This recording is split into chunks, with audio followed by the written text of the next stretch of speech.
Bueno, entonces el texto que vamos a tener en cuenta lo encontramos en Hechos 2:37 al 38.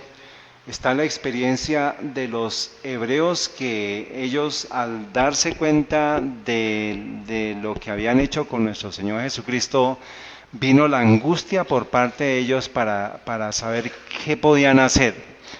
Y lo que nos dice el texto es que nos dice, le preguntaron ellos a los apóstoles, a Juan y a Pedro, le dicen: varones, hermanos, ¿qué haremos? Y ellos les dicen, entonces Pedro les dice: arrepentíos y bautícese cada uno de vosotros en el nombre de Jesucristo para perdón de pecados. La gran necesidad para nosotros, hermanos, a partir de lo que se aproxima hacia la tierra, es una necesidad de arrepentimiento y de confesión de pecados. Ese es básicamente, hermanos, si nosotros pudiéramos decirle a alguien cuál es la urgente necesidad para nosotros en este tiempo, es un verdadero arrepentimiento y una verdadera confesión de pecados. Porque eso nos va a llevar a nosotros, hermanos, a estar cada vez más preparados para los eventos que se avecinan. Nosotros hemos hablado de esto, hermanos. Antes habíamos dicho se aproxima una tormenta. Ahora es tan cerca la tormenta que tenemos que decir que la tormenta ha llegado. Ya está aquí la tormenta. Y estamos, hermanos, a días que esa tormenta comience a darse. Van a ser como los aguaceros. Nosotros no tenemos de una vez el aguacero, sino comienzan de a poquito las cosas. Necesitamos estar apercibidos, hermanos, de los eventos que se avecinan. Nos dice la profecía, nos dice qué tipo de tormenta se avecina. A ver, de los que hemos visto ya esta presentación, esta página, ¿qué tipo de tormenta es la que se avecina? De persecución e ira, una tormenta de oposición e ira. Y a aquellos a que se les ha anunciado los sucesos que les esperan, no han de permanecer sentados en tranquila expectación de la venidera tormenta, consolándose con el pensamiento de que el Señor protegerá a sus fieles en el día de la tribulación. Nosotros no podemos estar en expectación, sino tenemos que estar ¿qué? Haciendo, tenemos que estar actuando, tenemos que estar ayudando a que otros conozcan de este mensaje. Entonces es una necesidad que tenemos para este tiempo.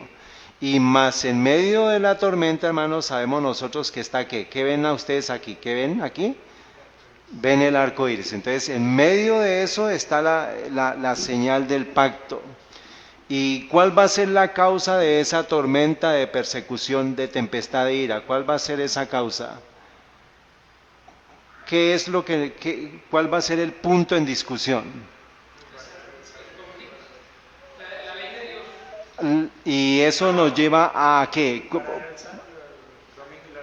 A adorar a Dios. Entonces, con base en la ley de Dios, o sea, es un acto de adoración lo que nos va a llevar a esa crisis.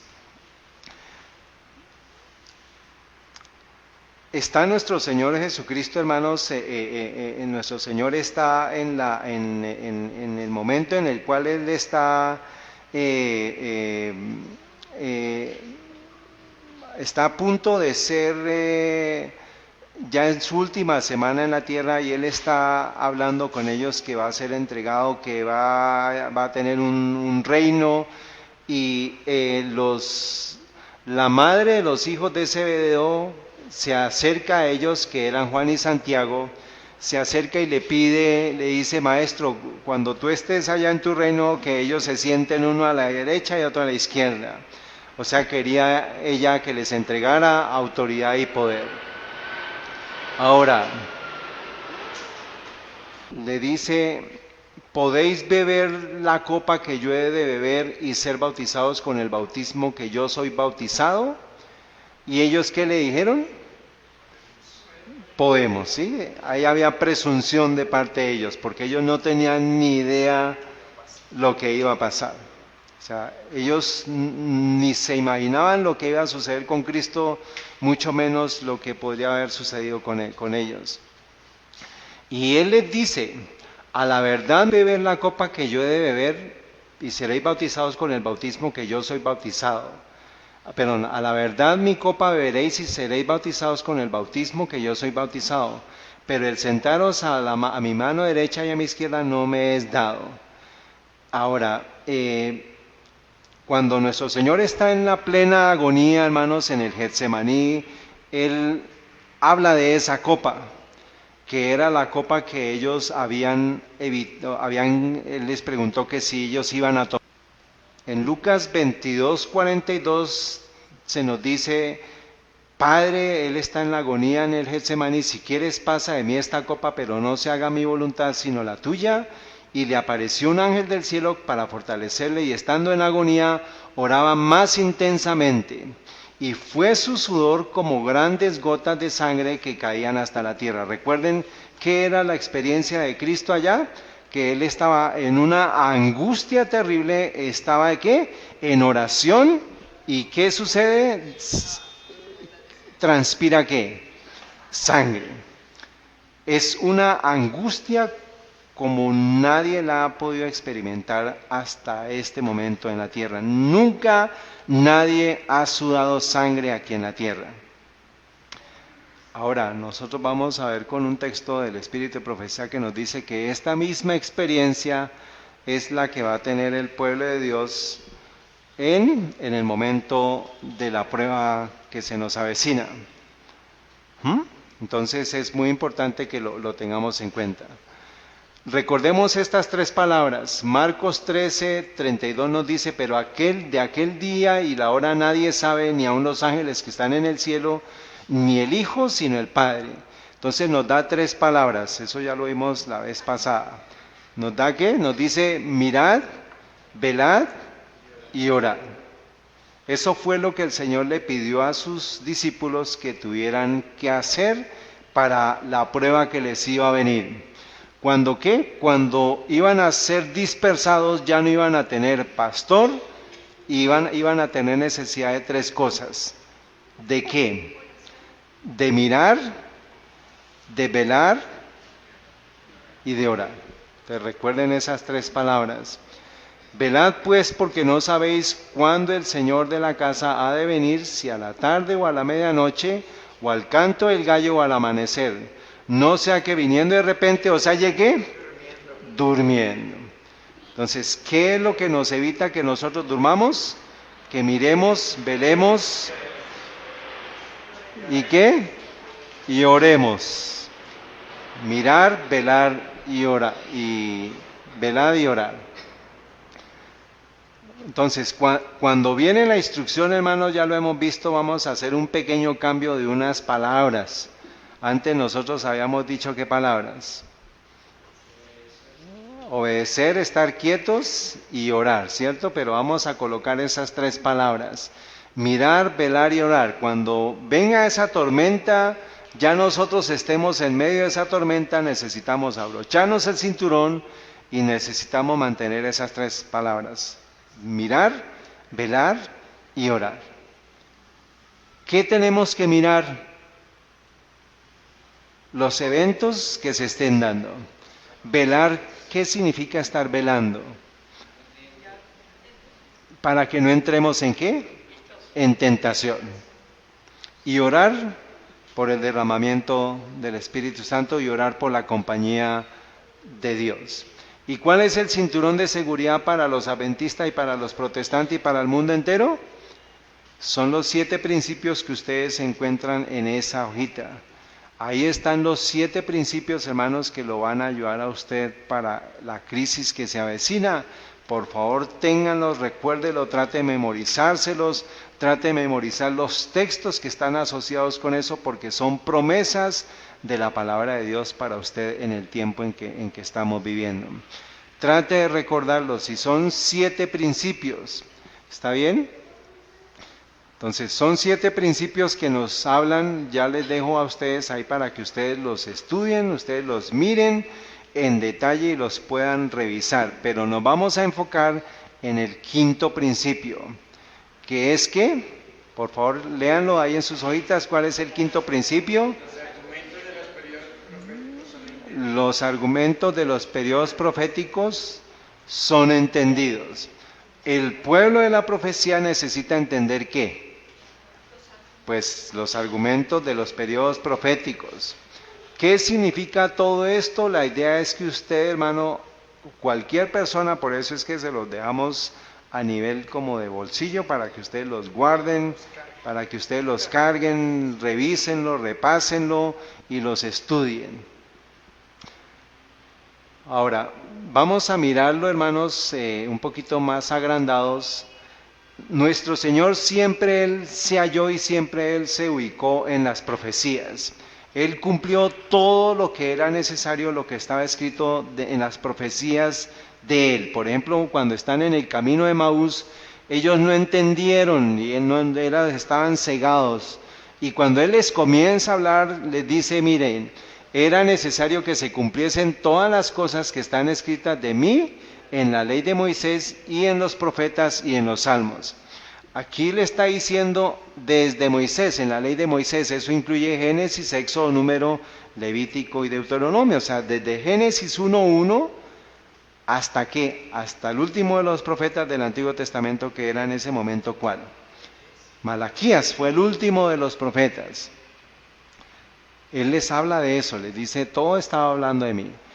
Y vemos nosotros cómo los eventos proféticos se transcriben o se realizan en la vida de nuestro Señor Jesucristo en la profecía de las 70 semanas de Daniel 9, 24 al 27, es la dispensación hebrea y esta hace parte de una profecía más grande que es la profecía de las ¿qué? De las 2300 tardes y mañanas, o sea, cuando en Apocalipsis nos habla de los 7 periodos de las iglesias que arrancan ¿en dónde? En Éfeso, Esmirna, Pérgamo, Tiatira, Sardis, Filadelfia y Laodicea. Él nos dice quién es el que le está dando esa revelación. ¿Es quién? Es Cristo, porque dice, yo soy el alfa y la omega, el primero y el último. El verso 18 dice, el que vivo y estuve muerto, y he aquí que yo vivo para siempre. Amén. Perdón, qué pena, ¿no?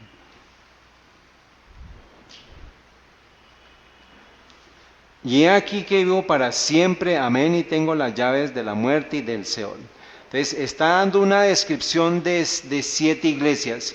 ¿Y qué son esas 7 iglesias? A ver, Maritza, ¿qué sabe de las 7 iglesias que aparecen en Apocalipsis 1:11, que describe, es un mensaje que envía Jesucristo a las 7 iglesias, en Asia, Éfeso, Esmirna, Pérgamo, Tiatira, Sardis, Filadelfia y Laodicea? ¿Qué saben de eso? Pues a cada una le dio una palabra diferente y también los reprendió de acuerdo a lo que... Muy bien, hay una reprensión, hay una amonestación, hay una exhortación, pero ¿qué representan esas 7 iglesias? O sea, 7 tipos de iglesias, bueno, 7 tipos de iglesias y 7 periodos, ¿no? O sea, 7 periodos. De fe y de creencia, pienso. Bueno, son 7 periodos históricos.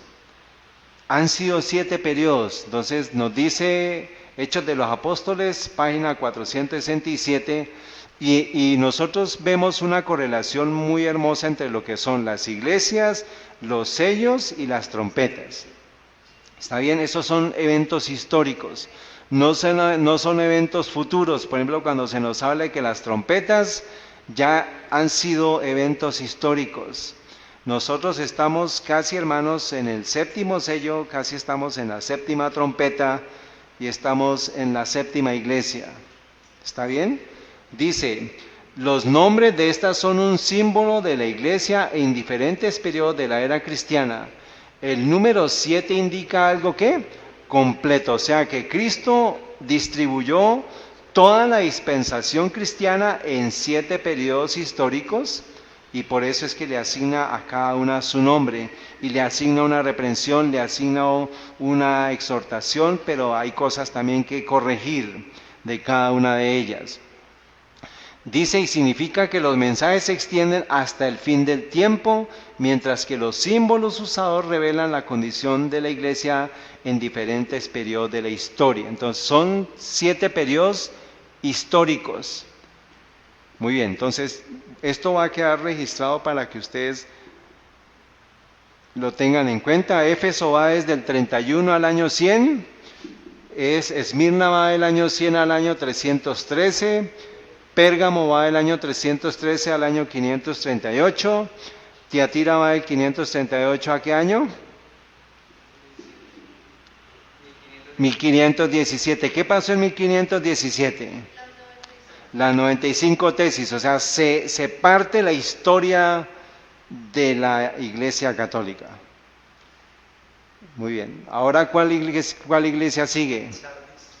Muy bien. Sardis, no, Tiatira, del 530, Sardis del 1517 a 1755, Filadelfia 1755 a 1888. Muy bien, 1844. Y la última iglesia es ¿qué? La Odisea, o sea, el último periodo histórico que arranca en 1844. Recuerden por favor lo que van a ver aquí. Ese es el evento en el cual se parte la historia, porque un grupo de católicos, ellos eran católicos, la mayoría de ellos eran Knox, Wycliffe, Lutero, Calvino, ellos venían de la iglesia. Pero hay una historia detrás de esta que es la historia de la iglesia primitiva, que hace parte de esa trazabilidad, hermanos, que nos lleva a los orígenes apostólicos de la palabra de Dios. O sea, la iglesia católica arranca en el año, digamos, con el edicto en el año 313, cuando Constantino, en el 313 se da el cubrimiento global del Imperio Romano para ser cristiano. Por eso es que arranca en el 313 esa iglesia. Pero antes de eso está el periodo apostólico y el periodo de la verdadera iglesia primitiva, que fue antes de que llegara la apostasía y que fue lo que llevó a que desde el 538 se estableciera el papado, y en el 1517 se da la reforma, se da la protesta. Y eso ya lo estuvieron ustedes estudiando esta mañana con Nico. Entonces, un día en la historia ¿hace cuántos años? 500. Hace 500 años, octubre 31 de 1517, estamos a unos pocos días de eso. ¿Por qué es tan importante eso? Porque usted necesita, como esto hace parte de los periodos proféticos, usted necesita saber qué pasó ahí, para que no se deje llevar por las corrientes de doctrina que se están llevando en el mundo entero y que está envolviendo a todo el cristianismo hacia una cosa terrible, que lo vamos a ver. Entonces, ¿usted tiene autoridad para remover esta separación que hubo aquí? ¿Quién fue el que estableció esos periodos proféticos? Nuestro Señor Jesucristo. Entonces, nosotros no tenemos autoridad para tocar absolutamente nada. El mundo entero está a puertas de quitar ese signo que está ahí, o sea, de la separación que hubo. Dijo, ya no hay separación, ya no hay nada diferente entre nosotros. Y por eso es que tenemos que entender, hermanos, qué está detrás, qué es lo que se está jugando y qué es lo que hay detrás de eso. Es o creo en la palabra de Dios o no. Y es algo muy serio para este tiempo. Ahora, este es el otro grafiquito que nosotros tenemos, toda la trazabilidad de los eventos. Aquí está el gráfico anterior disminuido para simbolizar lo que lo tenemos en la profecía de las 2300 tardes y mañanas, y es la dispensación gentil. Nosotros estamos hoy aquí. Hoy ustedes, en esta semana, a partir de lo que estudiamos, hermanos, encontramos otro marcador profético que lo vamos a encontrar más o menos aquí, que tiene que ver con ¿qué? Con el 9-11. Por eso es que están dándose los eventos tan rápido, hermanos, que tenemos que estar atentos para ir entendiendo qué eventos son los que nos esperan antes de la venida de nuestro Señor Jesucristo. Entonces, tenemos que ver a la venida de Él, tenemos que estar atentos, pero hay unos trazadores que son importantes y especialmente hoy el tiempo presente de arrepentimiento, confesión de pecados. ¿Estamos preparados para la venida del Señor Jesucristo? Con base en Hechos 2:38. Estamos preparándonos, amén. Entonces, eso es, no lo he alcanzado, pero ¿qué? Sigo, pero lucho, estoy en la lucha, yo quiero la salvación. Todos la queremos y es necesario esforzarnos. Entonces, tenemos que estar ¿qué? Mirando, velando y orando ¿qué? Toda la profecía, todos los eventos proféticos para que no se nos pase ni una tilde ni una jota. Porque de lo contrario, ¿qué es lo que va a pasar? ¿Qué le pasó a los discípulos? Se durmieron. ¿Qué es lo que nos va a mantener despiertos? Mirar, velar Y orar. Muy bien. Entonces, ahí tenemos el simbolito, aquí vuelvo a repetirlo, ahí tenemos ese símbolo allá en la iglesia de 1517 que fue ¿qué? Fue cuando Lutero ¿qué? Clava, o sea, parte la historia, una sola persona parte la historia de la iglesia católica. Pero ¿a partir de qué? A partir que él redescubrió lo que la iglesia primitiva tenía, que era ¿qué? La justificación en Cristo. Solo Cristo, sola Escritura, sola gracia, sola salvación por la misericordia del Señor. Eso fue lo que Lutero entendió. O sea que él volvió a lo que era el principio. Entonces, cuando el mundo nos está diciendo, no, es que vamos a volver a Roma, no, porque Roma salió ¿de dónde? Roma salió del pueblo primitivo, del pueblo apostólico. Entonces, nosotros no vamos a volver a Roma, nosotros nos vamos a mantener en la verdad presente, en la verdad de la palabra de Dios y en la verdad de dónde? Dada por quienes, por los apóstoles, los profetas y las escrituras. Ese es nuestro fundamento de nuestra fe. Aquí vemos, hermanos, para que ustedes, esto lo encuentran ustedes en los estudios bíblicos de la página apocalipsis14.com. No voy a solamente a mencionarles lo que es el cuarto caballo, ¿cuál es el cuarto jinete? El que iba montado en un caballo ¿qué? No, entonces el primer caballo es el caballo blanco, que es la pureza de la iglesia primitiva. Luego viene el caballo rojo, que es todo el tiempo de las persecuciones romanas. Luego viene el caballo negro, que ya es la introducción de la iglesia, del paganismo dentro de la iglesia. Y ya en el año 538 hasta 1517 vino el periodo de ¿qué? Del oscurantismo, de las muertes, de las persecuciones, de la Inquisición.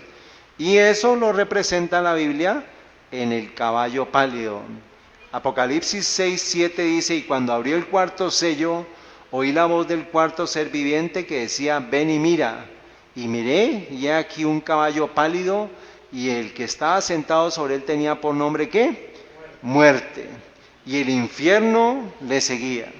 O sea que los eventos que suceden en ese momento tenemos que asociarlos con ¿qué periodo histórico? Con el periodo histórico de Tiatira, que es el periodo de las mayores persecuciones al pueblo de Dios. Por eso es que dice que tenía un jinete cuyo nombre era ¿qué? Muerte, y el infierno le seguía. O sea, detrás está ¿quién? Detrás de ese poder que está dando muerte, viene ¿quién? Viene Satanás. O sea que ese poder que está obrando desde 538 en adelante es un poder que viene ¿de dónde? De Satanás. Y nosotros con base en las profecías sabemos cuál es ese poder. ¿Cuál es ese poder? el sistema papal. Y es el que ha estado ejerciendo su autoridad para matar y destruir al pueblo de Dios. Por eso es que se presenta allá el caballo pálido. Y le fue dada potestad sobre la cuarta parte de la tierra para matar con espada, con hambre, con mortandad y con las fieras de la tierra. Hay un comentario, hermanos, que pues para no darlo de parte nuestra, sino pues ya está dado el comentario en el libro Daniel y Apocalipsis de Urias Smith, páginas 431, dice: el cuarto sello, el color de este caballo es notable. La palabra original denota el caballo pálido amarillento que se ve en las plantas marchitas o enfermizas, o sea que viene ¿qué? La muerte detrás de ese sistema. Y el jinete que iba en este caballo se llama muerte y el infierno. La mortandad es tan grande durante este periodo que parecía como si las pálidas naciones de los muertos hubiese venido a la tierra y fueran siguiendo en la estela de esta potencia asoladora. O sea, había tanto muerto, millones de personas fueron muertas, que se dio la impresión de que era la tierra de los muertos, o sea que el infierno había llegado a la tierra. Sí, claro, sí, Álvaro, sí, arrancan el 538 y son todas las persecuciones que se dan porque el sistema papal llega a su autoritarismo, a su máxima autoría, a su totalitarismo. Y le fue dada potestad, es decir, tiene el poder personificado por la muerte sentado sobre el caballo pálido, a saber, el papado. Por la cuarta parte de la tierra se entiende indudablemente el territorio sobre el cual este poder tenía jurisdicción, y las palabras espada, hambre y mortandad y las fieras son figuras que notan los medios por los cuales se dio muerte a millones de mártires. ¿Estamos en qué año? ¿En el periodo de qué iglesia? En el periodo de Tiatira, que empieza en el 568 y va hasta 1517. ¿Cuándo quién? Cuando Lutero clava las tesis en Wittenberg. Eso fue lo que hizo tambalear la historia, y por eso se abre un nuevo ciclo, que es el ciclo de Sardis, que va de 1517 hasta 1755. Se habla en las referencias, ustedes pueden encontrar que es el oscurantismo. Se conoce el periodo comprendido por la Edad Media. Ellos ponen la edad de 476 cuando se da la caída del Imperio Romano, pero nosotros la asociamos con el inicio del poder absolutista papal. Dice, el derecho a la libre expresión, dice que va hasta el siglo XVIII, hermanos, o sea, se extendió, el oscurantismo se extendió hasta el siglo XVIII, cuando se le da una herida de muerte ¿a qué sistema? A este sistema. El derecho a la libre expresión de las ideas fue coartado al punto tal que muchos se atrevieron a ejercerlo, terminaron condenados por los tribunales de la Inquisición. Ese es el periodo de la Inquisición. Muy bien. Ahora, ¿qué fecha y qué sitio tenemos ahí? Wittenberg, Alemania, 31 de octubre de 1517. Tenemos los primeros reformadores, ya eso lo hemos visto: Jerónimo, Wycliffe, Knox, Tyndale. Los reformadores en el tiempo de Lutero: Melanchthon, Calvino, Zwinglio, Federico III. ¿Zwinglio cómo murió? Alguien, hermano, que me ayude a responderle aquí a Pedro. ¿Cómo murió Zwinglio? ¿Se acuerdan que él murió, pero que, o sea, muere y lo sepultan? Pero después de eso, ¿qué hace? Zwinglio muere en una batalla, en una guerra, en Suiza. Él muere allá. Y después de eso, hermanos, él muere en la batalla, y ahorita van ustedes a ver al final, cuando estemos ya por terminar, que muchos de ellos van a ser canonizados el 31 de octubre. Para que ustedes se sorprendan cuál es el engaño al cual va a llegar Tyndale, Wycliffe, Hus, Kramer, Ridley, Rogers. Muy bien. Ahora, ¿qué ven ustedes ahí? ¿Qué tiene que ver? Halloween, muy bien.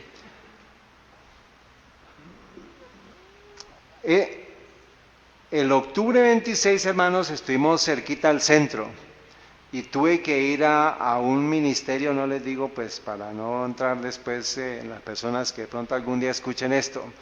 Fui a un ministerio y fui a preguntar por las actividades de los 500 años de la Reforma de Lutero. Y pues, ¿qué se celebra mundialmente cada 31 de octubre? El Halloween.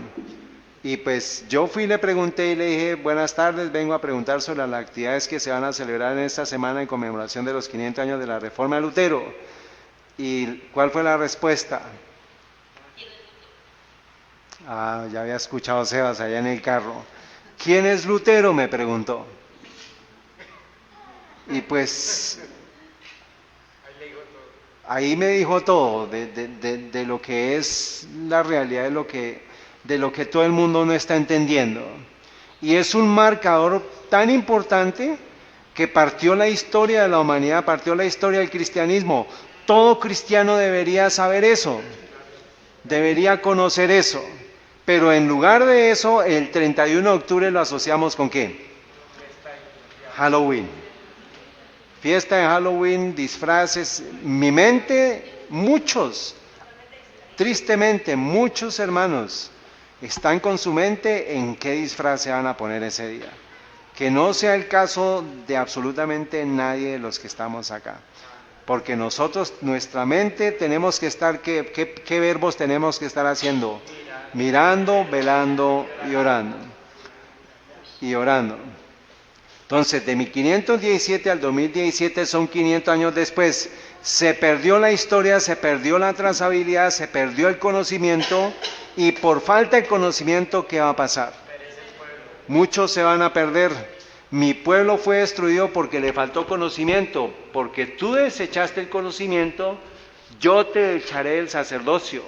¿A quién le está diciendo eso? A los sacerdotes de hoy.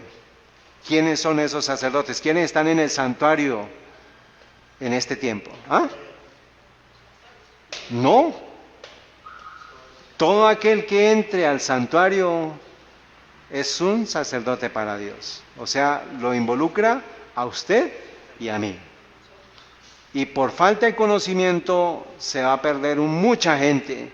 Y porque olvidaste la ley de Dios, tú también, y porque olvidaste la ley de tu Dios, también yo me olvidaré de tus hijos. Piensen eso, hermanos. Si usted se olvida de la ley de Dios, Dios se va a olvidar de sus hijos. Bueno, entonces tenga cuidado con esto. Estamos, hermanos, en el tiempo de apremio, en el tiempo urgente de poder buscar de las cosas del Señor mientras haya oportunidad. Si vienen los 500 años y viene el papado a arrasar con el protestantismo, ¿qué va a pasar con esta persona inocente que me respondió que no sabe quién es Lutero? ¿Qué va a pasar con él? ¿Se va a perder? Entonces, yo me sentí, hermanos, cuando él me dijo, ¿y quién es Lutero? Perdón, lo dijo así abiertamente. Yo pensé en él y pues le dejé una tarjetica para que él leyera El conflicto de los siglos. Quiera Dios que él lea, pero por cada alma que no sea advertida y que esté en responsabilidad mía, Dios me va a llamar la atención.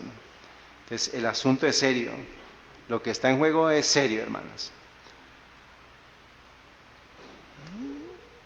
Nos habla el conflicto de los siglos, hermanos, cuando llega el momento de 1517. ¿Qué sucede? ¿Qué hizo Roma? ¿Se quedó quieta? ¿Qué se dio? Nico lo mencionó. La contrarreforma. Pasados entonces, con la reforma, con los triunfos de Lutero, ellos no se quedaron quietos. Ellos siguieron mirando, velando y orándole, pero a otro. Pero no se durmieron, como muchos les pasó. Pasados los primeros triunfos de la Reforma, Roma reunió nuevas fuerzas con la esperanza de acabar con ella, y entonces fue cuando nació la orden de los ¿qué? que iba a ser el más cruel, el menos escrupuloso y el más formidable de todos los campeones del papado. Ustedes se lo voy a dejar para que ustedes lo lean con detenimiento, pero vamos a ir a la parte final. Dice: ellos estudiaban el arte de adueñarse de la riqueza y del poder para consagrarlos a la destrucción del protestantismo y al restablecimiento de la supremacía papal. Entonces, ¿quiénes fueron los que se encargaron de desarrollar las estrategias para acabar con el protestantismo? Los jesuitas. ¿Y quiénes son los que lo van a llevar al papado otra vez al restablecimiento de la supremacía papal? Los jesuitas. Luego, ¿quiénes son los que van a estar en contra del pueblo de Dios? Los jesuitas. Ellos son los que están orquestando todas las persecuciones, todas las matanzas, todas las guerras. Por eso es que dice: estudiaban el arte de adueñarse de la riqueza. Entonces, ya ellos tienen controlado todo el oro, tienen controlado todas las riquezas, está en el proceso del sanamiento del papado. Lo único que le falta es la destrucción ¿de quién? De usted, que está sentado aquí hoy. Todo está, nosotros creímos, hermanos, que nosotros éramos invulnerables. No, hermanos, si se van a ustedes a dar cuenta cuando avance la presentación de cómo tristemente nosotros estamos siendo contaminados por los jesuitas. Cuando nosotros tengamos un pensamiento que diga: el fin justifica los medios, no importa que usted no haya pisado un solo pie o con su pie en una institución jesuita, usted con hacer que el fin justifique los medios, usted ya está teniendo el pensamiento jesuita sin haber pisado una institución jesuita. Ya lo hemos visto, un ejemplo del fin justifica los medios. Cualquiera. Trabajar en sábado, porque es que no consigo trabajo en otro día. Ese es un fin que justifica los medios. ¿Cuál es el fin? Tener un trabajo, y el medio, violar el sábado. Entonces, no podemos tener esa frase en nuestra cabecita, ni en nuestras palabras, ni en nuestras acciones. El fin no puede justificar los medios. Todo el mundo protestante se va a unir al sistema papal porque están en el movimiento ecuménico, pero eso lo prohíbe la Biblia. Y eso significa que el mundo protestante ya se vendió al sistema papal. O sea, el fin justificó los medios. ¿Cuál es el fin? La paz. ¿Cuál es el medio? Unámonos con Roma. Y es donde nosotros debemos decir: hasta aquí podemos ir con ellos. Entonces, de todos los textos, hermanos, que me ha podido ayudar a entender toda la historia de los jesuitas, es este texto. Todas las guerras, todas las revoluciones vienen a través de esta frase. Entonces, yo la adicioné, todas las guerras y revoluciones han sido, citando al conflicto de los siglos, son guerras religiosas dirigidas por jesuitas, y de aquí en adelante es texto de la hermana White, para adueñarse de las riquezas del poder para consagrarlos a la destrucción del protestantismo y al restablecimiento de la supremacía papal. Los jesuitas, ellos también está en el libro de la gran controversia, lo que le podía transmitir el discípulo, el profesor al discípulo, era llevarlo al punto que pudiera él ser manejado como un cadáver, o sea, como un bastón es llevado por un anciano. O sea, el bastón no piensa, el cadáver tampoco piensa. Así son los discípulos de esa orden. Dice el texto: que cada cual se convenza de que cuantos viven bajo el voto de obediencia deben dejarse llevar y ser dirigidos por la divina providencia, y sus instrumentos, los superiores, tal como si fueran cadáveres que se dejan llevar a cualquier parte y ser tratados de cualquier modo, como el bastón que un anciano tiene en la mano y maneja como le da la gana. Eso es lo que le infundían a sus adherentes, a sus discípulos, los superiores jesuitas. Está bien, entonces eso es el pensamiento y eso es lo que le espera al pueblo de Dios. Por eso es que tenemos que prepararnos, porque lo que viene es la repetición de las persecuciones pasadas. Luego usted tiene que saber qué es lo que viene, cómo viene y qué ha sucedido para estar preparado para lo que va a suceder. Otro texto, esto, hermanos, todos los textos de ese libro ustedes los pueden buscar en internet y existen. Por ejemplo, ella dice, está citando Historia de la Compañía de Jesús por Critenó Joly, y ese libro existe y está aquí, hermanos. Entonces este libro es oro. El libro que ustedes acaban de tener, hermanos, es oro para ustedes. Es oro para el pueblo de Dios, para las personas. Ahora, ¿cuál es el voto de ellos? ¿Qué es lo que ellos dicen? ¿Cuál es el voto, el juramento de ellos?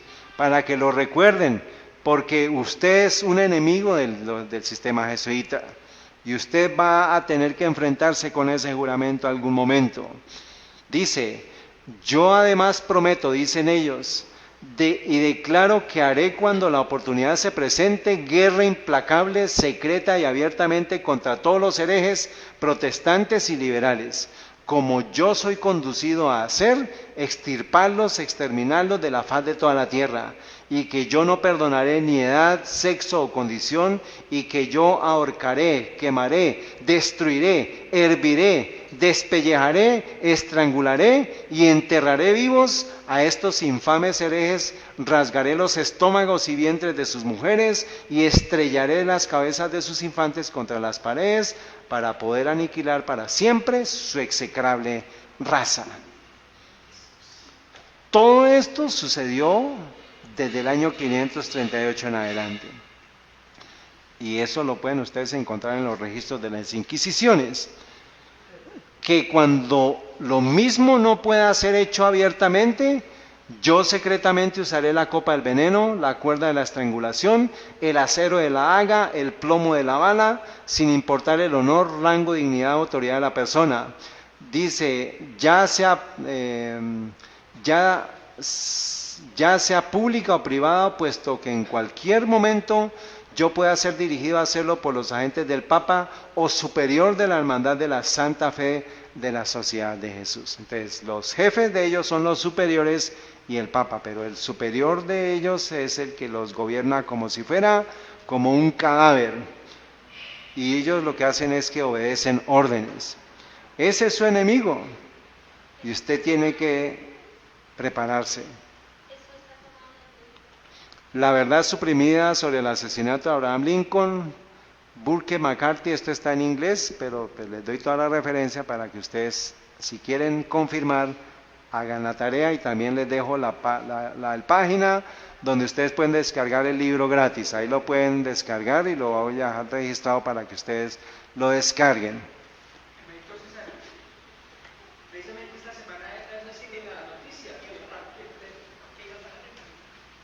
No. Estaba el gobierno de Estados Unidos iba a dar unas declaraciones acerca de la muerte de Abraham Lincoln. ¿Eso tiene que ver algo con lo que estamos diciendo o lo que va a hacer? Ellos supuestamente tenían que liberar ciertos archivos clasificados, pero debido a que hay tanto compromiso va a desenmascarar quiénes son, ellos lo que hacen es que hay potestad para ellos para decir, mire, estos archivos todavía no me los desclasifique. Pero hay historiadores que se han encargado, por ejemplo él, de encontrar quién fue el que asesinó a Abraham Lincoln, y pues ahí les está dando la pista. Bueno, eso lo vamos a estudiar más adelante en el momento. Dime.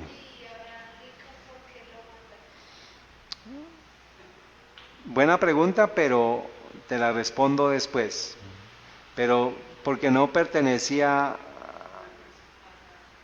a los círculos de ellos, porque él se sostuvo en la verdad, pero es para... Sí, lo que pasa es que nos extendemos y nos salimos del tema. Muy bien. ¿Qué significa esto, hermanos? ¿Qué significa que los jesuitas todavía estén vivos?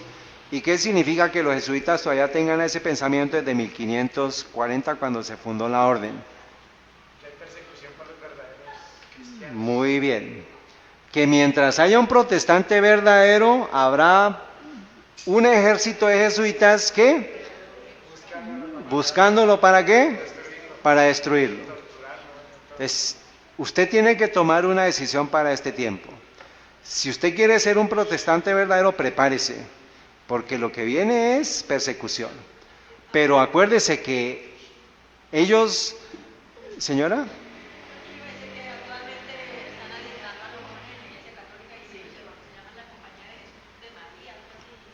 los caballeros de María y todo, hay muchas cosas que están haciendo para ocultarse. Ahora, los jesuitas le temen a un verdadero protestante, ¿sí o no? Claro, te dicen la verdad con la palabra. Porque ellos saben quién está detrás de ese verdadero protestante. Alrededor nuestro acampanan ángeles, hermanos. Amén. Pero si a mí me toca pasar por alguna de esas dificultades, pues en el nombre de nuestro Señor, yo entrego mi vida para que sea glorificado el nombre de Cristo. No lo mencioné el tema por no extender, pero hay en el conflicto de los hijos dice que cuando Lutero estaba en Worms, si los ojos de todos hubieran sido abiertos, hubieran visto la compañía de ángeles que estaban Ajá. con ellos. Es algo maravilloso, que influyó incluso en las mentes de los ponentes para que apoyaran a la fe reformada. Gracias, Nico. Entonces, ellos tiemblan ante un verdadero Hijo de Dios. Así como Satanás huyó de Cristo, ellos también huyen del pueblo de Dios. Pero eso depende si yo soy un verdadero protestante.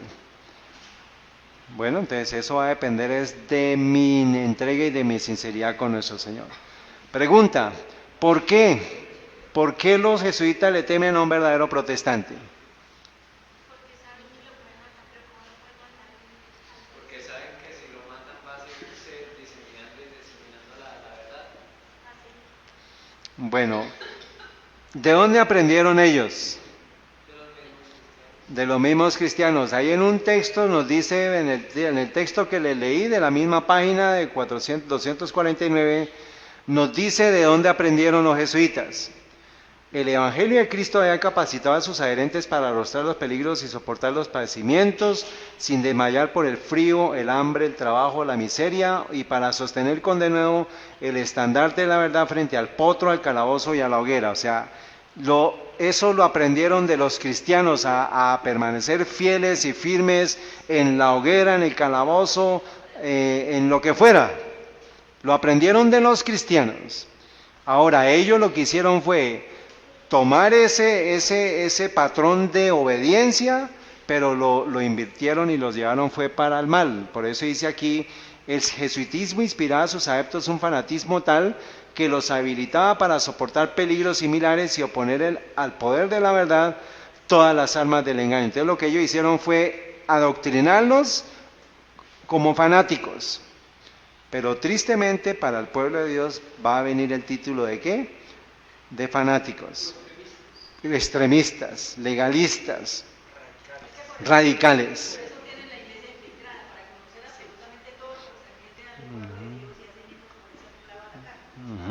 Y saber en dónde estamos y quiénes somos. Otra vez que le temen ellos es que cuando moría un cristiano en la hoguera, ese cristiano atraía a otro. Muy bien, eso era parte, porque por eso es que ellos decían, pero ¿cómo? ¿Quiénes son? Que estando en la hoguera estaban cantando, que estaban siendo rajados por la mitad en el potro, alababan a Dios.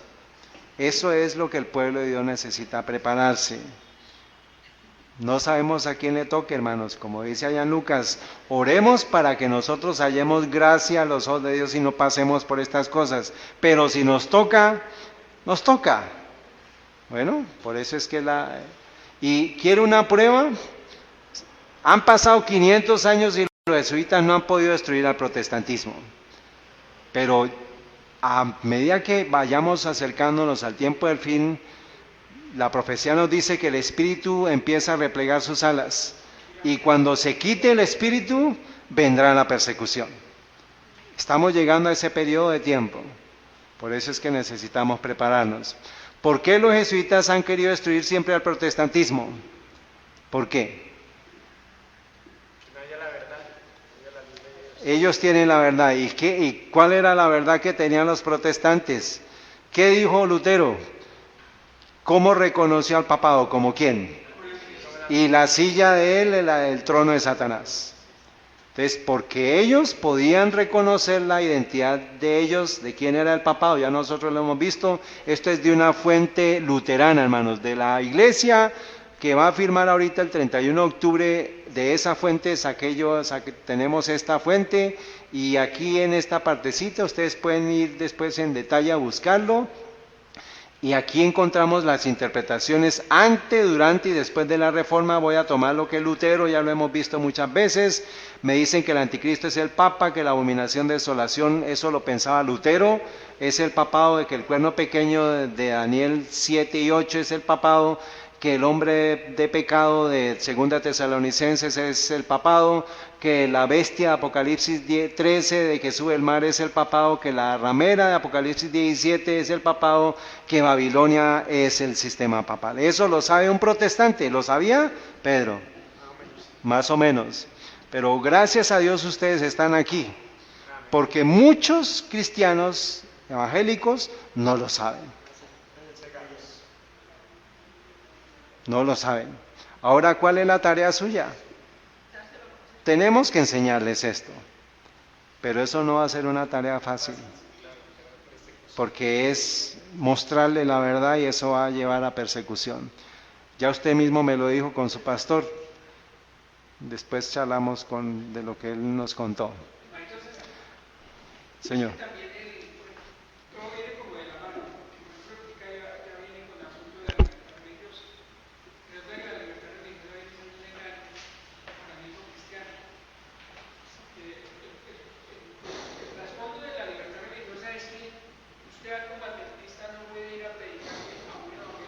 Correcto.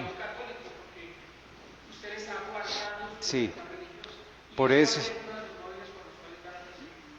es que el tiempo de haber trabajado ya se está pasando.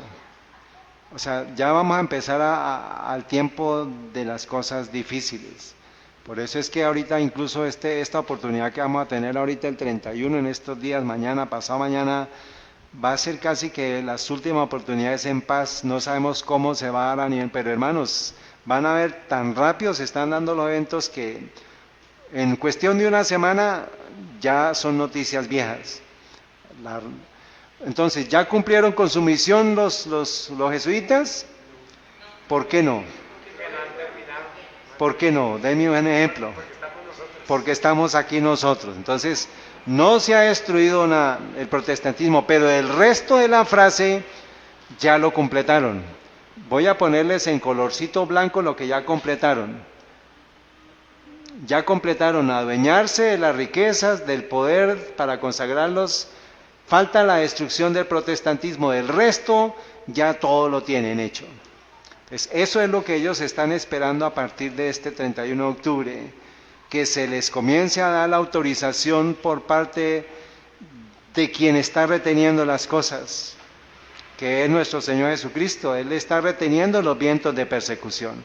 ¿Hasta que qué?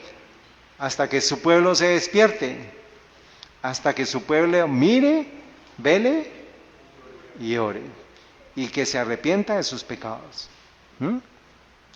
Ahora, dice un texto, un libro que se llama Adam Weishaupt, un demonio humano, escrito en 1935, dice: desórdenes, revoluciones, convulsiones y trastornos económicos y políticos no pasan por casualidad, son el resultado de una planeación. Siempre detrás de un desorden, de una revolución, de una convulsión, hay una planeación. Detrás de la revolución de Venezuela hay una planeación, detrás de la revolución americana hay una planeación, detrás de la revolución francesa hubo una planeación, siempre hay una planeación. ¿Y quiénes están detrás?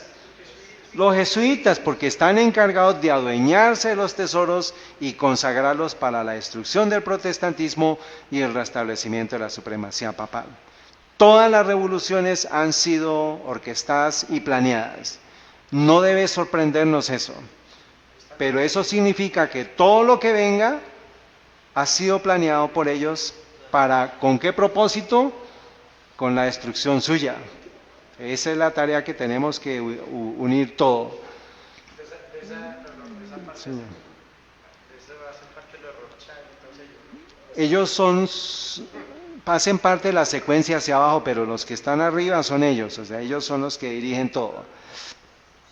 Dices, bajo la superficie es conocida para las personas, hay terrenos, esquemas, trucos e intrigas, o es que quién sabe cuáles trucos, intrigas y se orquestó para la revolución que está en Venezuela. No lo saben, pero se orquesta de tal manera para que se vea que es que no, es que el pueblo son los pobres o son los oprimidos, pero detrás, encima, hay alguien que está moviendo todo. Las fuerzas ocultas continúan su actividad subterránea hasta que alcanzan un punto de ebullición y luego tiene lugar la explosión en la superficie. ¿Y qué pasa? Es como un volcán cuando erupciona, ¿quién lo detiene? Nadie. ¿Y qué pasa con los que están debajo del volcán? Dice, las filas de las personas son atrapadas sin guardia y luego viene un estallido devastador en el cual se pierden vidas, las propiedades son destruidas y el desarrollo humano es retrasado. No es sino hasta que se desata la tormenta que las masas durmientes se despiertan. ¿Qué? ¿Qué pasó? Se nos vino un terremoto, se nos vino un volcán y ni nos dimos cuenta. Eso pasa con las revoluciones. Revueltas en sí mismas y miran a su alrededor la carnicería en los restos de los escombros, ya cuando es demasiado tarde para contribuir en los asuntos. La historia está repleta de este tipo de cosas. Todas las revoluciones han sido diseñadas para destruir al protestantismo. Busque cualquier revolución, y yo he hecho la tarea, hermanos. Busque cualquier revolución, la francesa, la rusa, la americana, detrás están los jesuitas. Tienen que hacer la tarea si es que nos da el tiempo, pero si el Señor no tiene que darnos el chip con toda la información para no ser engañados en los tiempos que vienen. Muy bien. Entonces, voy a hacerles un breve resumen, hermano, de las guerras y revoluciones a partir de 1776, una anterior que fue la Revolución Británica, cuyo objetivo ha sido la de eliminar completamente el protestantismo. A medida que va ellos lo que se encargan es de prestar el dinero para financiar los dos lados de la guerra. Y quien termina pobre es la nación. Entonces, siempre hay una guerra, siempre hay un ganador y siempre hay un perdedor. El ganador es este sistema que está montado para obtener todo al final, por medio de los Rothschild, de toda la banca mundial, pero quienes finalmente están gobernando es el sistema jesuita. Entonces, es un ejemplo, hermanos, pongo yo aquí la riqueza de las naciones de 0 a 100% y la riqueza de este cartel del 0 al 100%. Viene la Revolución Inglesa, por decir algo, antes estábamos en el 100% de riquezas en las naciones. Cuando se da la guerra, ellos se quedan con su parte, pero la nación y el mundo entero queda más pobre. Así sucesivamente la Revolución Americana va empobreciendo más al mundo y va enriqueciendo más a ellos. Llegamos al tiempo de la Revolución Rusa, después la Primera Guerra Mundial, la Segunda Guerra Mundial, la Guerra Fría, luego la guerra contra el terrorismo, y ahí vamos, porque ya se está hablando de la Tercera Guerra Mundial. Entonces, hermanos, tengamos en cuenta aquí esto, una guerra termina y arranca la siguiente. Primero se dio la guerra francesa, después pasó un tiempito, llegó la guerra rusa, la Revolución Rusa. No había terminado la Revolución Rusa cuando se dio la Primera Guerra Mundial, casi que terminaron en el mismo año. La Segunda Guerra Mundial viene desde el 38 hasta el 45. Luego viene la Guerra Fría desde el 45 hasta 1991. Y desde 1991 comienzan las guerras del terrorismo. ¿Está bien? Entonces nos vamos a concentrar, hermanos, en lo que fue un ejemplo de lo que ha sido la Primera Guerra y la Segunda Guerra Mundial. Entonces, se establecen los actores. La Primera Guerra Mundial hubo 39 millones de personas, la Segunda Guerra Mundial 61 millones de personas, o sea, llevamos, ¿cuántos? 110 millones de personas, 100 millones de personas muertas ya. La Biblia registra solamente en esas dos guerras. La Biblia registra, lo vamos a ver al final, a nombre de quién está esa sangre de todas esas personas. Y nos confirma lo que estamos diciendo de que ese poder es el que ha estado estableciendo al sistema papal. Entonces, por ejemplo, la Segunda Guerra Mundial, están los dos movimientos, están los nazis, con el fascismo nazi, está Alemania, Japón, Italia, los aliados están el comunismo y el capitalismo, que está Estados Unidos y Gran Bretaña. Por medio de la financiación y manipulación política, se establece crear el problema. Entonces se establece el problema de que tenemos que tener guerra. Se da la guerra, es el antítesis, que es la generación de la reacción. Se da la guerra, ambos países con sus banderas, ambos países con su ideología, siendo alimentados desde arriba para que se acaben entre ellos. La Segunda Guerra Mundial, ¿cuál fue la síntesis de la Segunda Guerra Mundial? ¿Cuál fue el objetivo de la Segunda Guerra Mundial? Eso fue para la primera. Ahora, para la segunda fue la ONU, ¿y qué más?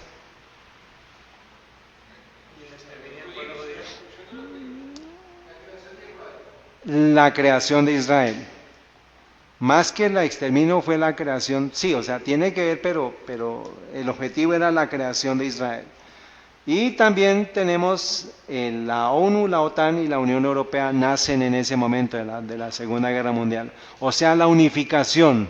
Se establece política, educación y economía mundial unificada en la ONU. ¿Qué componente hace falta? La religión. Entonces eso es lo que están buscando, hermanos, con las revoluciones que se aproximan. Entonces, voy a dejarle esto para que usted lo estudie, hermanos. Una investigadora norteamericana que se llama Naomi Wolf, ella estudió hay 10 características de todos los dictadores, todas las naciones que han pasado de la democracia, la socialdemocracia, el capitalismo, han pasado por estos 10 factores y siguen ese proceso para llegar a una dictadura. Y comienza ¿con qué? Primero con invocar una amenaza interna o externa. Por ejemplo, en el 2001, ¿qué sucedió? Las Torres Gemelas, ¿qué se invocó? ¿La amenaza de quién? Del terrorismo, ¿de quiénes? De los árabes, muy bien. Luego se dan las prisiones secretas, se desarrolla una fuerza paramilitar, se vigilan a los ciudadanos comunes. Esto se dio en el 2001, después se comenzó a dar la vigilancia a los ciudadanos y ahorita vamos a ver que se viola la libertad la libertad de los derechos civiles de Estados Unidos, se violó con el atentado del 2001. Esta semana precisamente volvieron a firmar en los Estados Unidos lo de la CIA y la NSA para espiar, no lo dijeron, pero firmaron para eso. Entonces, aquí tenemos 300.000 cámaras en Bogotá, vienen 700.000 más. Y todo eso va a ser usado para espiar. Entonces, cuando se dé la ley de que nosotros no podamos repartir literatura, pues hermanos, tengan cuidado porque va a haber una cámara que los va a estar observando a ustedes. Para que tengan cuidado. Ajá, o de seguridad. Entonces, dice, esto resultará en qué? En una dictadura. ¿Para qué? ¿A servicio de quién? Entonces, esto es lo que tenemos que estar viendo, hermanos. Siempre un dictador, acuérdense que vino detrás de una revolución, pero la revolución estuvo dirigida ¿por quién?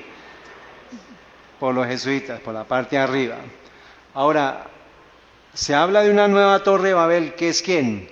El nuevo orden mundial. ¿Se lo han escuchado ustedes hablar? Ahora, ¿quién dijo esta expresión por primera vez? Bush. ¿En qué año, hermano?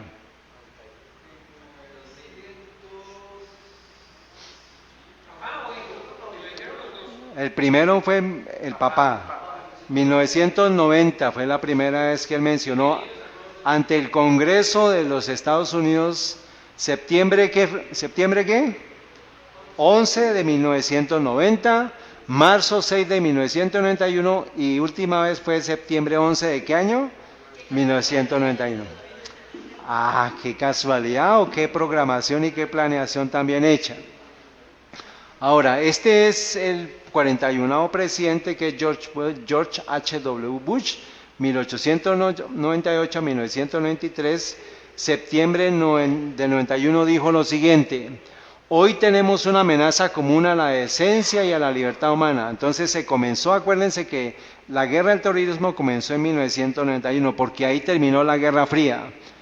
O sea, estuvieron ellos casi, hermanos, desde la Segunda Guerra Mundial hasta 1991, dándole con el tema del terrorismo con Rusia, que el espionaje, ahí metemos el tema de la carrera espacial, de la CIA, de la KGB, de que casi sí, de que casi no, de que vamos a entrar en guerra. Nunca hubo un disparo, pero toda la plata y toda la expectación, el miedo que se le infundió a todo el mundo fue impresionante. Dice: es una gran idea el nuevo orden mundial, donde las naciones diversas son conducidas unidas hacia causas comunes para alcanzar las aspiraciones universales de la raza humana. Entonces, ¿qué es lo que ellos están promoviendo? Paz, seguridad y libertad. Pero cuando llegue paz, seguridad y libertad, destrucción repentina. Entonces, cuando el nuevo orden mundial se establezca, significa que la destrucción viene en camino. Y el imperio de la ley, entonces no el imperio de la selva, como dice él. Esto fue en septiembre 11 de 1991.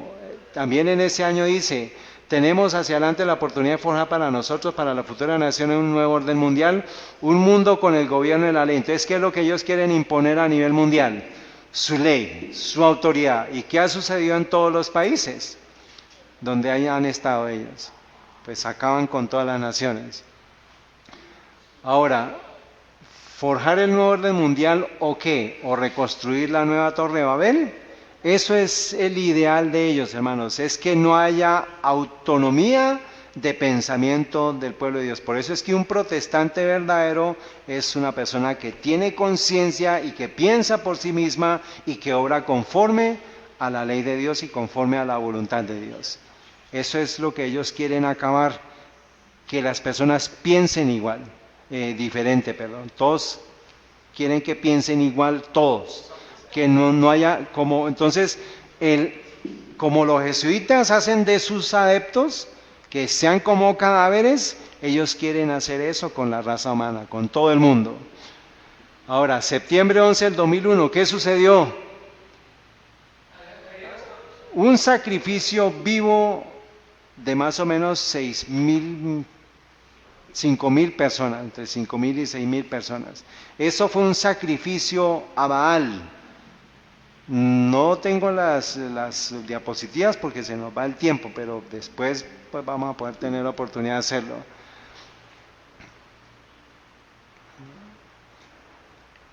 En 1990, hermanos, Steve Jackson, él publica una carta que se llama Los Illuminati Game Card.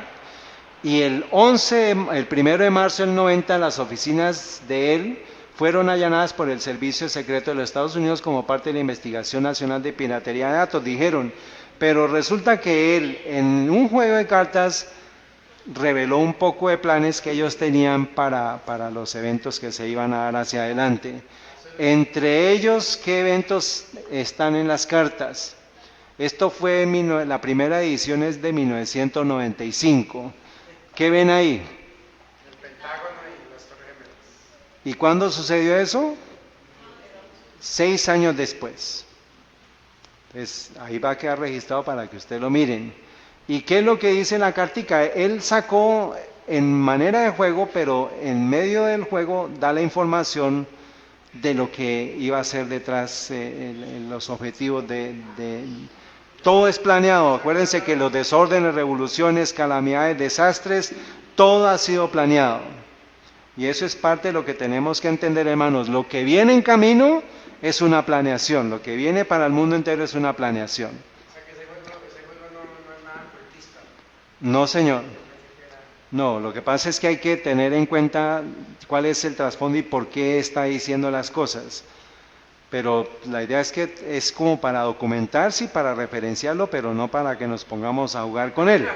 porque es un mensaje cifrado, es un mensaje que está dando el autor para que la gente sepa qué hay, de qué viene. Dice, esta es una carta que se puede usar hacia cualquier grupo violento que usted, ¿qué? Controle. O sea, está diciendo de que Estados Unidos controló el grupo que hizo esto.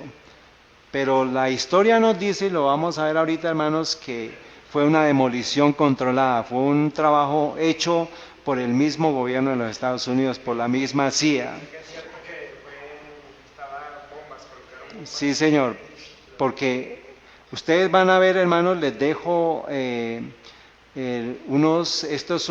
unas diapositivas, pero por ejemplo estas evidencias que muestra aquí es un corte cizallado, que eso lo hace ni siquiera, esto tiene como 2 pulgadas de grosor, eso no lo hace cualquier soldador ahí con soplete, eso tiene que ser con dinamita, y lo que hacen es que la ponen de tal manera que cizalla la estructura y por eso queda en ese ángulo.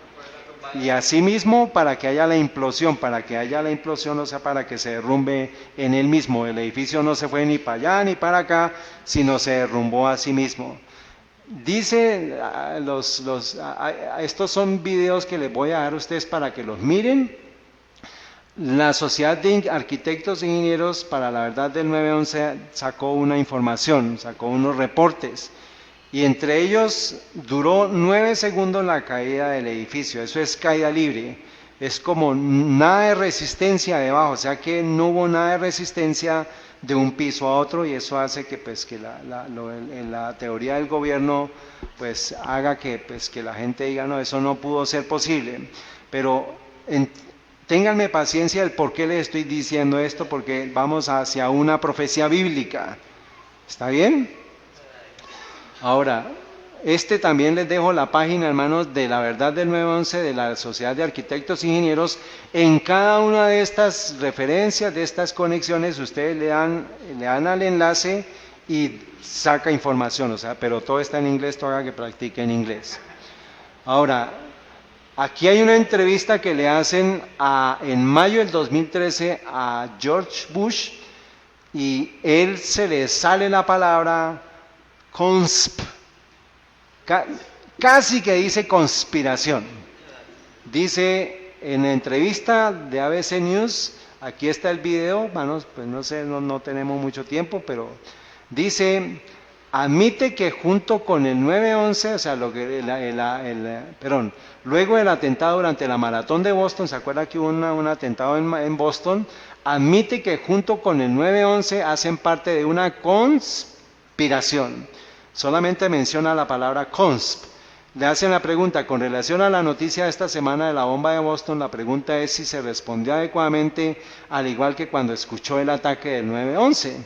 Ahora responde él, bueno, yo estaba muy preocupado que hubiera un complot organizado. No conozco todos los detalles, no creo que nadie los tenga, pero estaba profundamente preocupado que esto fuera otra consp. Y ahí en ese momento la esposa lo voltea a mirar y dice, y cambia la palabra y dice, organizado, un ataque al país altamente organizado, y sigue estando posiblemente el hecho que es muy difícil proteger el territorio nacional. Entonces, él lo dijo, hermanos, pero pues está la evidencia que pues él lo hizo. Aquí en esta otra, él está cuando le dan la noticia de que vino el ataque, de que se estrelló el avión, el primer avión, él estaba en un colegio en Miami, en la región de Florida, estaba visitando a su hermano que era el gobernador de esa región. Y él se sienta y vienen y le dicen, oiga, está bajo ataque la nación, y él se sigue leyendo y toma un libro y como si nada. Y resulta que después en una entrevista un niño le hace una pregunta y le dice, ¿usted cómo se enteró de la noticia? Y él dice que él estaba en ese lugar viendo una pantalla de televisión y resulta que no transmitieron eso en vivo. Eso vino como unas 3 horas después, todas las imágenes. Entonces él no pudo haber visto eso, o sea que él mismo encontró la mentira.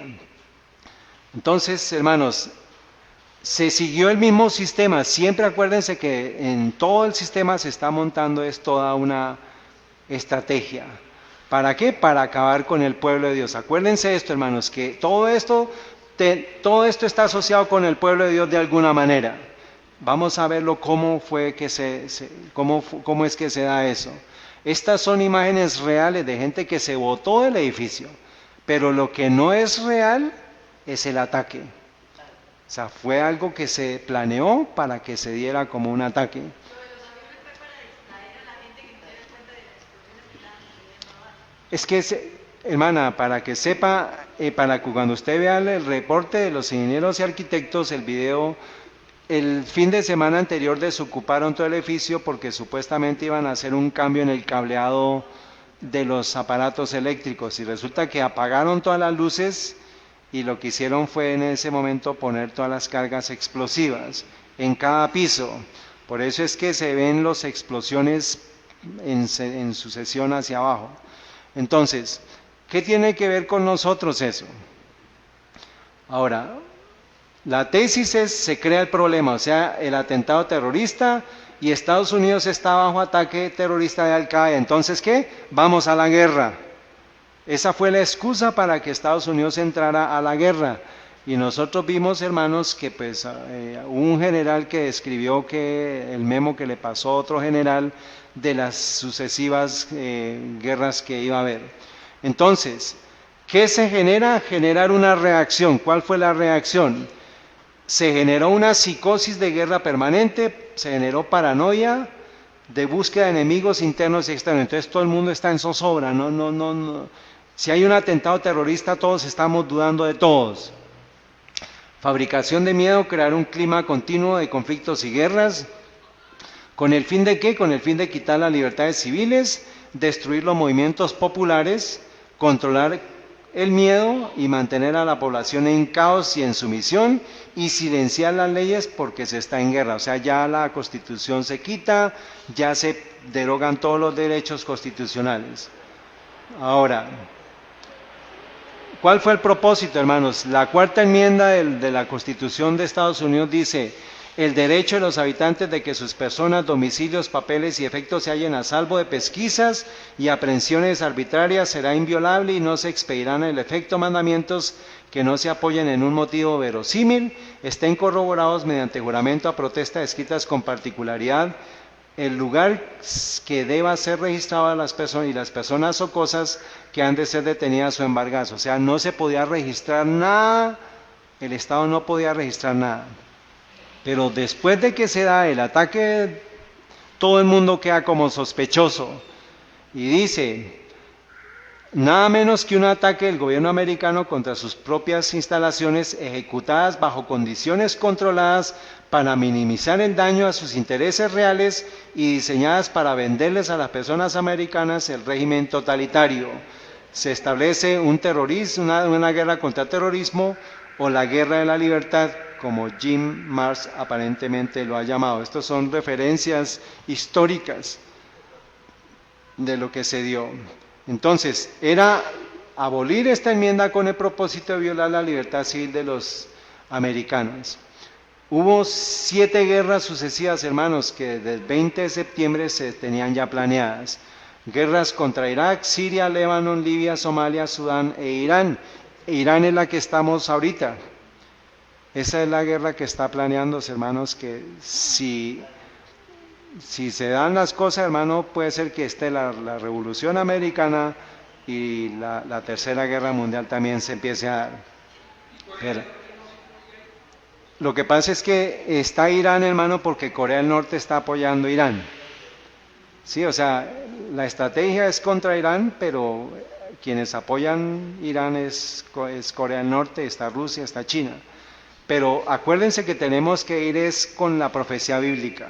Tenemos que estar atados a la profecía bíblica porque es el proceso de la destrucción del protestantismo. Ahora, esto fue externa, ¿no? Una justificación de las guerras antiterroristas, y la interna es la promulgación de una ley patriota. Ahora, esto fue lo que se dio, hermanos, que se violentó la libertad de los derechos americanos, les dejo para que lo lean, la ley es un ataque directo contra derechos fundamentales como el derecho a la privacidad y a la libertad de expresión. O sea, usted ya no va a ser libre, usted va a estar bajo vigilancia, junto a la pérdida del protagonismo del testamento judicial. Es notable el significativo protagonismo concedido a los cuerpos de seguridad como el FBI y los servicios de inteligencia, que fue lo que usted dijo, hermano. O sea, con este tipo de atentados lo que se hace es que se favorece a los estamentos de control gubernamental. Ténganme paciencia porque para allá vamos con un principio profético. La ley patriota contiene numerosos artículos que dinamitan una serie de libertades y derechos civiles ya establecidos. Muchas de las provisiones de la ley son anticonstitucionales, reducen el equilibrio de poder entre las diferentes instituciones de gobierno y trasladan ese poder desde los tribunales de justicia hasta los cuerpos de seguridad. Entonces, ahí les dejo este resumen, hermanos, de lo que son las consecuencias. Se generó a nivel mundial. ¿Qué se generó a nivel mundial? Dice, la consecuencia de esta cruzada global antiterrorista se ha dejado de escuchar sobre todo en el ya erosionado campo de los derechos humanos, donde los ejemplos más visibles son las intervenciones militares en Irak y Afganistán. Sin embargo, hay muchas otras secuelas como el aumento en la vigilancia o la introducción de ciertos cambios legislativos que nada tienen que ver con el terrorismo, pero que amenazan nuestras libertades más básicas. Se dio la libertad en la nación americana, ahora lo que está haciendo el enemigo por medio de los jesuitas es que coartar la libertad, porque eso es lo que la profecía nos dice que va a pasar en Estados Unidos. Se nos da el camino a los campos de concentración, se nos da el camino hacia la sociedad de vigilancia y las consecuencias de la universalización metafórica del terror. Entonces todo mundo puede ser catalogado como un terrorista. Como usted mire, como usted actúe, como usted hable, va a ser catalogado como un terrorista. Y vamos a ver quién es el que está hablando de finalmente quiénes son los que van a ser llamados terroristas. No son los terroristas, sino los que son el pueblo de Dios, los protestantes. Muy bien, ahí les dejo también para que lean esa referencia. Y ahora, todas estas, hermanos, después del 2001 se han estado incrementando y solamente falta es que derribar el Estado de Derecho, que es ignorar al Congreso para que haya una dictadura en Estados Unidos. Eso es lo que se está dando a través de lo que está haciendo Trump.